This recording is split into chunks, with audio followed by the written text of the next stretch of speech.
filhos? Ou se não tem, deseja ter? A paternidade é alguma coisa sempre boa? Por que às vezes isso é tão trabalhoso? Você às vezes acha que precisa ser um pai ou mãe melhor? Eu tenho 5 filhos, 4 mulheres e um homem, com idades que vão desde 32 anos até os 19. Cada um é totalmente diferente do outro, nas características boas e nas ruins também. E quando meu marido e eu éramos solteiros, a gente imaginava que nós seríamos os melhores pais do mundo. Nós íamos a seminários, aprendíamos tudo que a gente podia a respeito do assunto e a gente tinha tudo bem esquematizado na teoria. Só que a expectativa muitas vezes difere da realidade. E uma coisa é certa, a gente nunca sabe tudo que a gente precisa saber a respeito disso. Será que a Bíblia fala alguma coisa a respeito desse assunto? Fala muita coisa. O Salmo 127, nos versos 3 a 5, fala isso a respeito dos filhos. Os filhos são herança do Senhor, uma recompensa que Ele dá. Como flechas nas mãos do guerreiro, são os filhos nascidos na juventude. Como é feliz o homem que tem a sua aljava cheia deles. Não será humilhado quando enfrentar seus inimigos no tribunal. Isso quer dizer que os filhos são de fato uma bênção de Deus para nós. E podem ser uma fonte de felicidade e de apoio para os pais também. O Salmo 139, nos versos 13 a 16, fala o seguinte: Tu criaste o íntimo do meu ser e me teceste no ventre de minha mãe. Eu te louvo porque me fizeste de modo especial e admirável. Tuas obras são maravilhosas. Digo isso com convicção. Meus ossos não estavam escondidos de ti quando em secreto fui formado e entretecido como nas profundezas da terra. Os teus olhos viram o meu embrião. Todos os dias determinados para mim foram escritos no teu livro antes de qualquer deles existir. Isso para mim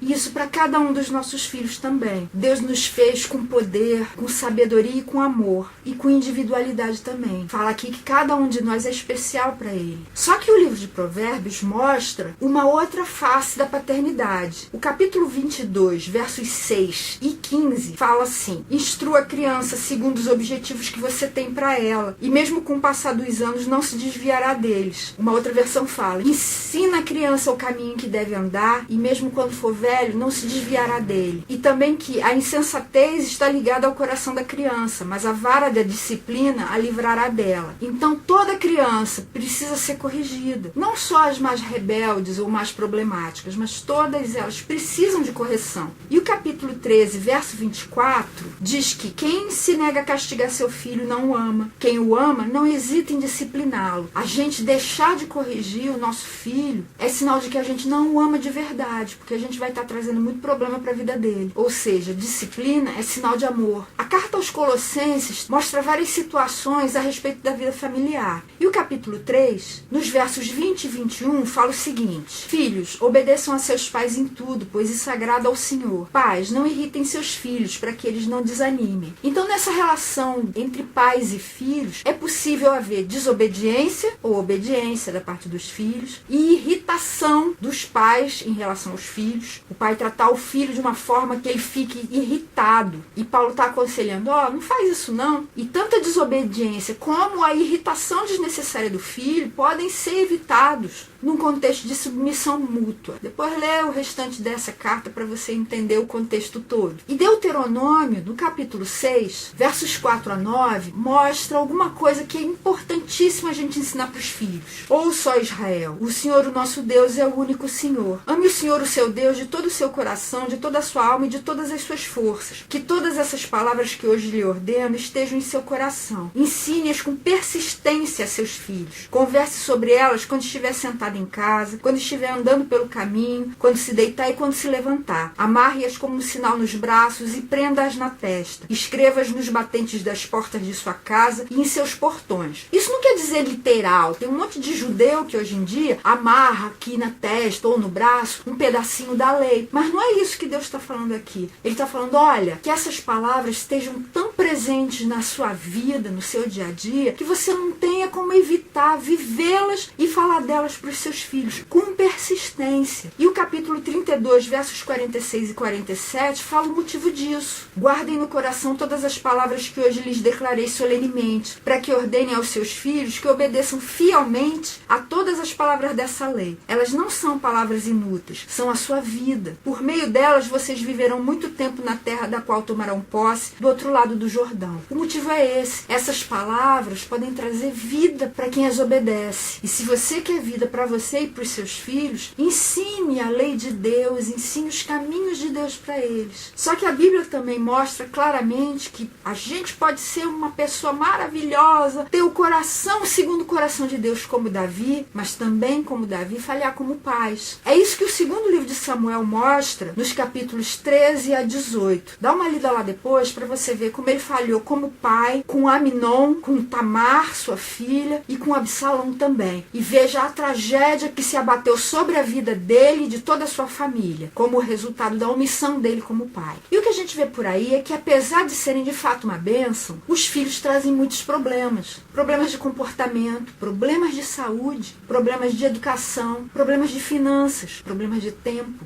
E ter filho e criá-los dá muito trabalho. Muitos se tornam pais com uma visão romântica demais, como se estivessem brincando de boneca. E a gente precisa ser realista, porque enquanto alguns filhos trazem alegrias imensas para os seus pais, muitos outros trazem vergonha, tristeza, angústia. Existem também pais que tratam os filhos de uma maneira maravilhosa, cheia de amor, mas existem outros que têm um relacionamento marcado pelos maus tratos, abusos, até mesmo sexuais, e até chegam a assassinar os filhos. E também tem o extremo oposto, pais que mimam demais os seus filhos, não sabem impor limites e que chegam até a ser escravizados pelos filhos. Mas como que a gente pode mudar esse quadro? Como a gente pode ter uma relação de paternidade que honra a Deus, que abençoa os nossos filhos e que abençoa a nossa vida também? A primeira coisa é você de fato encarar seus filhos como uma dádiva preciosa e não como um brinquedo, ou pior ainda, como um estorvo. Lembre disso quando eles forem horríveis, porque ao longo da vida deles, várias ocasiões vão aparecer em que eles vão mostrar que eles são de fato bem difíceis de aturar. É o bebê que acorda você madrugadas seguidas enquanto você precisa descansar para trabalhar no dia seguinte. É a criança que faz pirraça em qualquer lugar, inclusive no mercado, na frente de todo mundo. É o adolescente que desobedece às suas ordens de uma maneira bem assintosa, bem desafiadora, ou faz coisas piores, se envolvendo com amigos ruins, se envolvendo com drogas. E aí, lembre, mesmo nessas ocasiões, os seus filhos são uma dádiva de Deus para você. Agora, ter filhos pode realmente dar muito medo se você levar em conta todas essas possibilidades ruins. E precisa de pelo menos 3 ingredientes para dar certo. Amar os seus filhos, querer fazer o melhor que você puder e estar disposto a aprender, até mesmo com os seus erros. Saiba que criar filhos não é uma ciência exata, se aproxima muito mais de uma arte. Você sabe o que é arte? É uma habilidade ou uma disposição dirigida para a execução de uma finalidade prática ou teórica, realizada de forma consciente, controlada e também racional. E muito mais do que saber o caminho de antemão, a criação de filhos se trata de ir encontrando o caminho ao longo da caminhada. E fique sabendo que amar os filhos é muito mais do que um sentimento. Envolve capacidades também. Todos nós nascemos com capacidade de amar. Só que às vezes pode ser fácil, outras vezes pode ser algo mais difícil para alguns e precisa ser desenvolvido. E os nossos filhos têm diversas necessidades. Quais seriam? Proteção, um bom ambiente para crescer, ensino, amor suave, mas firme, desenvolvimento. Vamos ver cada uma delas? A proteção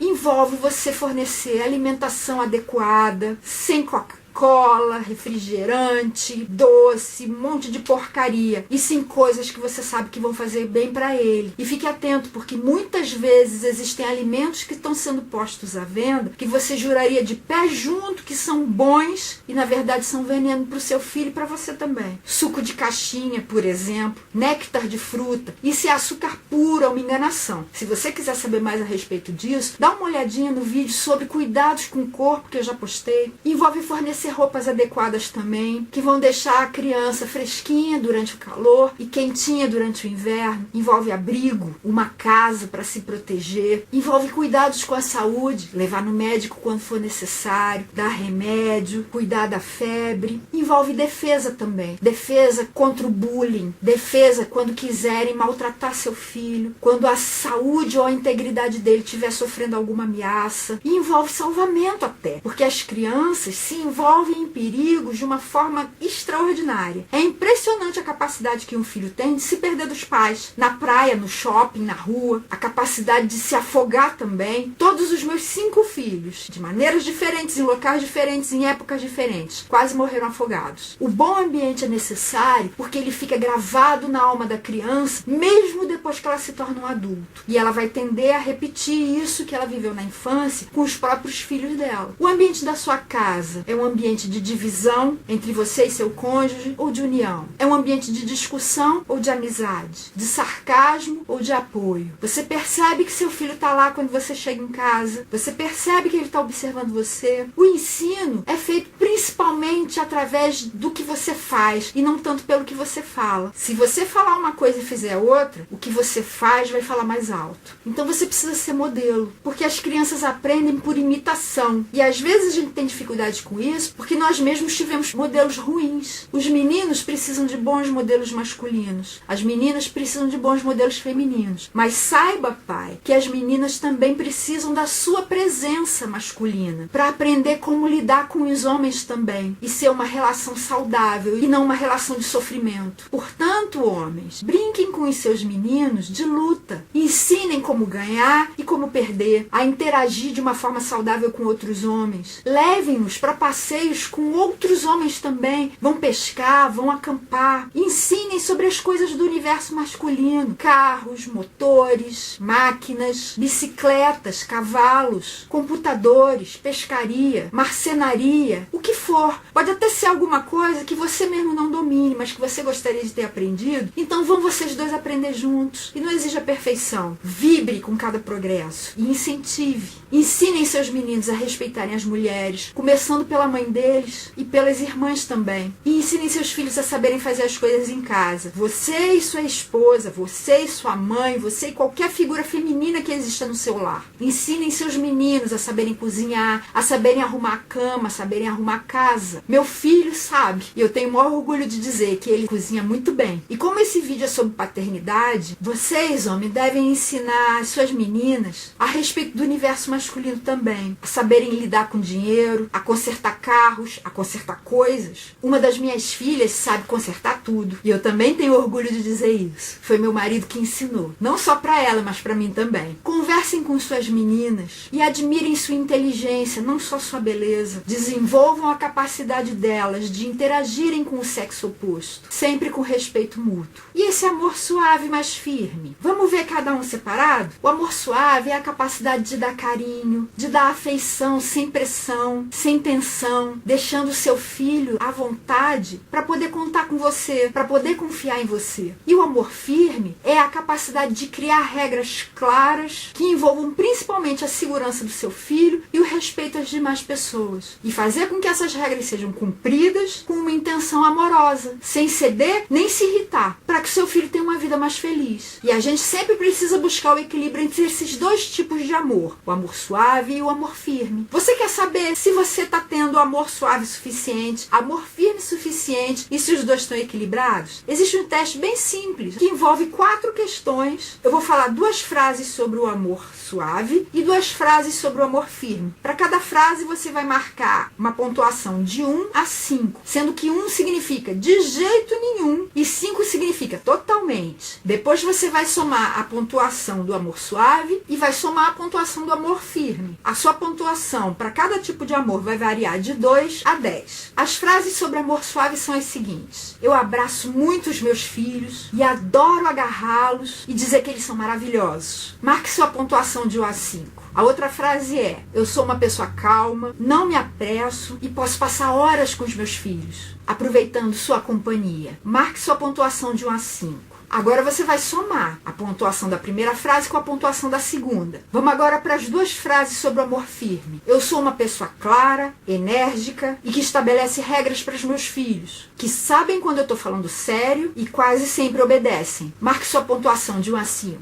A outra frase é: eu sou alguém calmo, bem-humorado, quando eu ajo com firmeza em geral eu não me irrito e é claro que eu nunca bato nos meus filhos. Marque a pontuação de 1 a 5. Agora some as duas pontuações dessas duas frases do amor firme e vamos ver o que você pode fazer com elas. Dê uma olhadinha se na sua pontuação total de amor suave você fez mais de 5 ou uma pontuação menor ou igual a 5. E faça o mesmo em relação ao amor firme. Se o seu amor suave for menor ou igual a 5, mas o seu amor firme foi maior do que 5, você é alguém firme, mas frio. Talvez você ache difícil demonstrar que gosta dos seus filhos, e eles podem achar que não são bons o suficiente. Por isso, você precisa aprimorar suas habilidades de amor suave. Se, ao contrário, o seu amor suave foi maior do que 5, mas o seu amor firme foi menor ou igual a 5, você é alguém amoroso, mas não muito firme. Talvez os seus filhos faça um gato-sapato de você e você não saiba como controlar a situação. Por isso você precisa aprimorar as suas habilidades no amor firme. Agora, se tanto o seu amor suave como o seu amor firme deram menor ou igual a 5, você é alguém frio e não muito enérgico. Talvez você deixe seus filhos fazerem qualquer coisa, depois perde a calma, bate neles, se arrepende e volta a ser permissivo. Por isso você deve mudar totalmente a sua forma de educar. E se o seu amor suave e o seu amor firme foram maiores do que 5, você é alguém caloroso e forte. Seus filhos sabem assumir responsabilidades e se sentem seguros e amados. Você quer saber quantos pontos eu fiz há uns 10 anos? Eu ganhei 4 no amor suave e 4 no amor firme. O lado positivo é que não foi tão ruim quanto se eu tivesse ganhado 2 em cada um, mas eu tinha muito que aprender ainda. E eu comecei a me esforçar. Até hoje eu estou me esforçando. Eu sei que melhorei, mas ainda tenho muito por alcançar. Se esse for o seu caso, peça ajuda de Deus também, ou talvez ajuda profissional. Se você quiser desenvolver o seu amor suave, você pode investir em toque físico, dar colo, embalar, abraçar, segurar a mão, fazer cócegas, dançar, levar para passear. Você pode investir no elogio também. Existe o elogio incondicional por aquilo que a pessoa é, simplesmente por ela existir. Diga isso pro seu filho, que você o ama porque ele existe. E existe o elogio condicional pelo que a pessoa faz. Todas as vezes que seu filho fizer alguma coisa boa, elogie, comente. Por outro lado, é bom também você dizer aquilo que ele faz e você não gosta. Só que sem agredir e sem colocar adjetivos ruins, negativos. Por exemplo, se ele deixou o quarto uma zona, uma bagunça danada, fale da bagunça, mas não diga que ele é um bagunceiro. Você pode investir em tempo também. Tempo em qualidade, mas também em quantidade. Sentar à mesa em algum horário com ele todo dia, sem televisão, sem celular, sem nenhuma distração. Ou pelo menos uma vez por semana. Meu marido sempre fazia isso aos sábados e domingos. Toda a família se reunia com televisão desligada, todo mundo sem celular, e a gente conversava sobre o dia de cada um, sobre a semana de cada um, e foi ótimo para nós. Invista em estar presente quando você estiver com seu filho, sem pressa, sem deixar seu pensamento voando, sem remoer o passado, sem se preocupar com o futuro, sem querer estar em outro lugar. Tenha também abertura para o inesperado. A felicidade nem sempre acontece só em tempos que você planejou, uma viagem com a família, um passeio com eles. Saiba que ela é meio como uma borboleta, esperando para pousar no seu ombro quando você se acalmar e menos esperar. Tenha tempo para você também regularmente. Mais do que ter tempo para você e seu cônjuge, priorize o tempo para você, porque a gente só vai ter prazer em estar com os outros se a gente estiver bem resolvido com a gente mesmo primeiro. Deixe a criança ser criança. Não a exponha tanto à negatividade da mídia. O que passa na televisão pode ir aos poucos destruindo, envenenando a alma dela. Não tem uma vida super programada para ela também. Experimente deixar uma atividade extra para cada filho. Não incentive a competição exagerada, não. E sim uma vida com brincadeiras simples, com diversão, com música, contato com a natureza, com poesia. Evite dar presentes por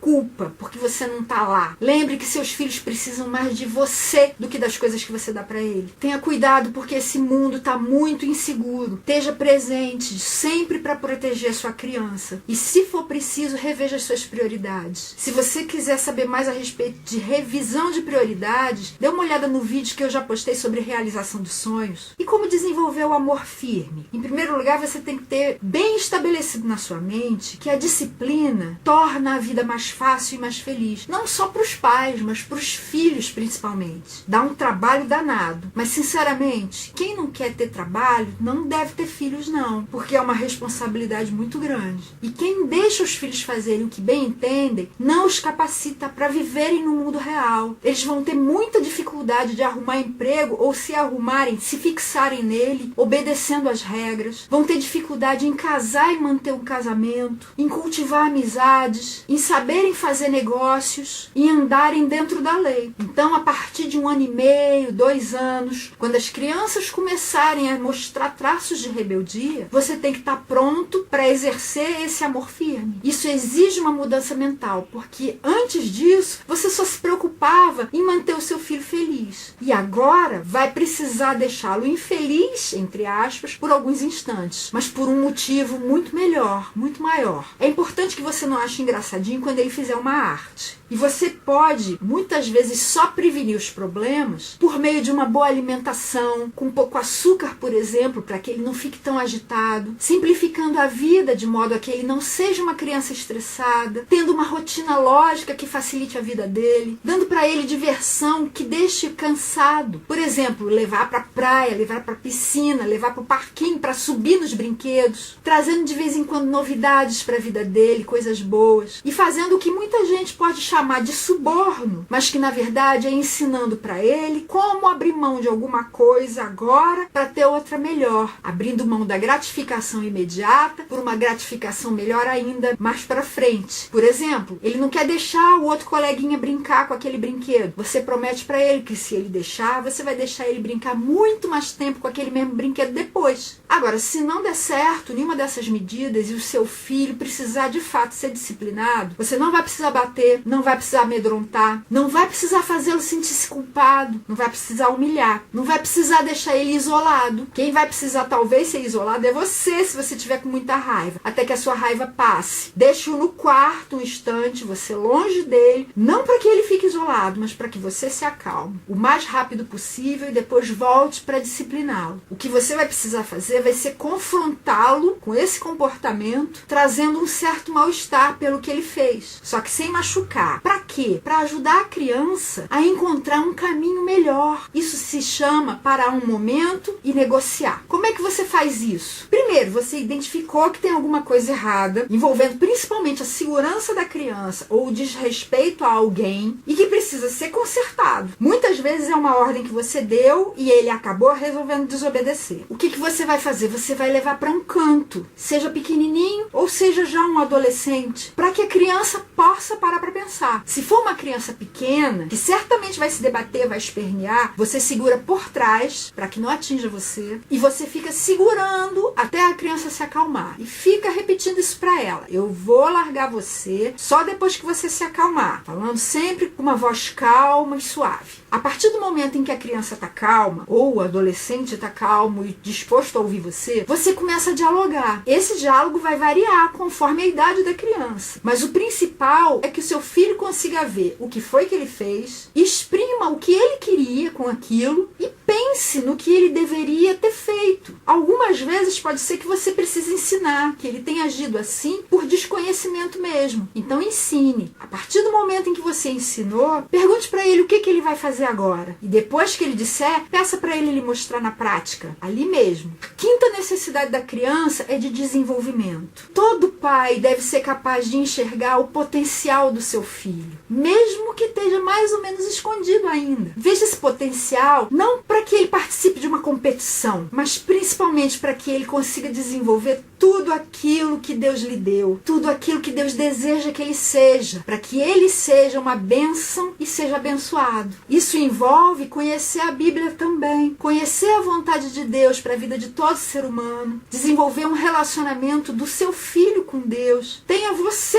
um relacionamento com Deus e ensine ao seu filho como ele pode ter o dele também. Se você quiser, dê uma olhadinha nos vídeos que eu já postei sobre vocação, trabalho e ocupação. Envie Invista nisso, com instrução, em casa, na escola, em cursos, em hobbies, com incentivo também, vibrando com cada conquista, apoiando seu filho nos fracassos que ele tiver ao longo desse desenvolvimento, para que ele não desista, para que ele tente de novo de uma forma diferente. Reveja prioridades suas e dele regularmente também e vá corrigindo o curso do barco conforme você veja necessidade. Agora a gente precisa ser realista. Muitas vezes as coisas dão errado.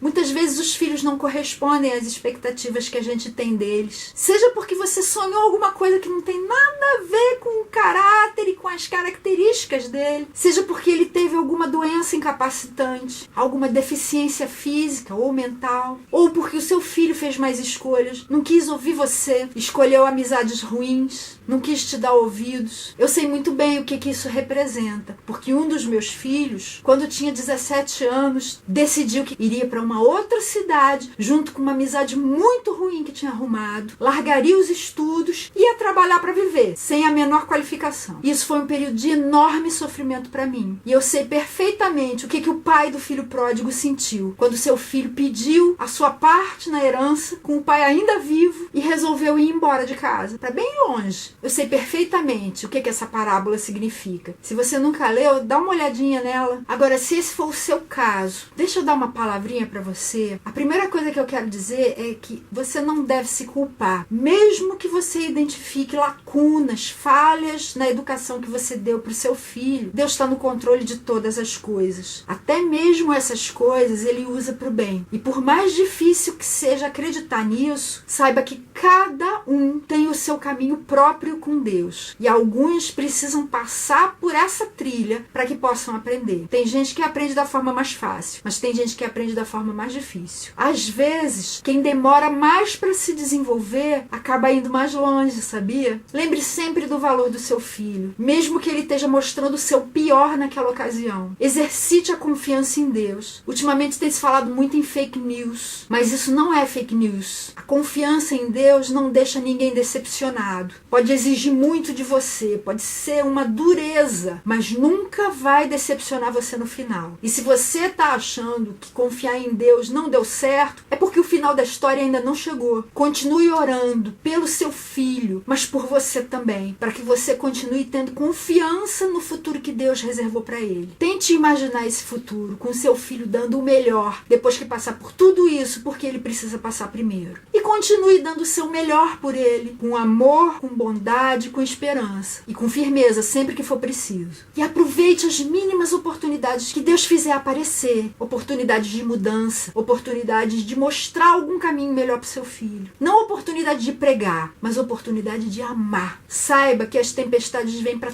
todo mundo, mesmo que você seja cristão. A diferença é o alicerce que você tem. Se você passar pela tempestade junto com Jesus, você vai ter uma âncora para sua alma. É o que está lá em Hebreus no capítulo 6, versos 18 e 19. Para que por meio de duas coisas imutáveis nas quais é impossível que Deus minta, sejamos firmemente encorajados, nós que nos refugiamos nele para tomar posse da esperança a nós proposta. Temos essa esperança como âncora da alma, firme e segura, a qual adentra o santuário interior por trás do véu. Creia nele, creia que ele está no controle de todas as coisas, mesmo que pareça que não. E saiba que você não está só. Além de ter um monte de pai passando por isso, Jesus prometeu que você não estaria só. Mateus 28, verso 20, no finalzinho do versículo fala: eu estou com vocês todos os dias, até a consumação do século, até o fim do mundo, até o fim dos tempos. Em Deuteronômio, capítulo 33, Moisés falou assim: o Deus eterno é o seu refúgio, e para segurá-lo estão os braços eternos. Deus tem braços eternos, não são braços assim de carne e osso, são braços eternos que não se consomem, que são fortes, muito mais do que os seus e os meus, para sustentar você em meio à dificuldade, em todas as dores e sofrimentos da paternidade, para que lá na frente você seja recompensado com muita alegria. Creia nisso e espere isso, e ele não vai deixar você frustrado. Se você quiser saber mais a respeito de paternidade, você pode ler Quem Vai Educar Seus Filhos, de Steve Biddulph, com conselhos maravilhosos, principalmente sobre o exercício do amor firme e do amor suave. Conselhos específicos para quem tem meninos, conselhos específicos para quem tem meninas, para quem precisa trabalhar fora e deixar seus filhos na escola ou na creche. Dê uma olhada, você vai ver como é bom esse livro? Você pode ler Esconde-Esconde também, do Dr. James Dobson, principalmente para desenvolver a autoestima do seu filho, para cura interior, principalmente das feridas causadas no relacionamento com os seus pais. Você pode ler O Imensurável Amor de Deus, de Floyd McClung. Para aprender a lidar com a manha das crianças, você pode dar uma olhada em Crianças Francesas Dia a Dia, de Pamela Druckerman, sobre como lidar com a TV, essa babá que muitas vezes é uma intrusa na nossa casa e ensina um monte de coisa que a gente não quer ensinar. Dê uma lida em A TV que seu filho vê, de Bia Rosenberg. E na semana que vem, retomando a playlist sobre assuntos bíblicos, a gente vai falar a respeito de família. O que a Bíblia fala a respeito disso? Relacionamento entre marido, mulher, pais, filhos, irmãos. Se você tem interesse nisso, eu encontro você na semana que vem.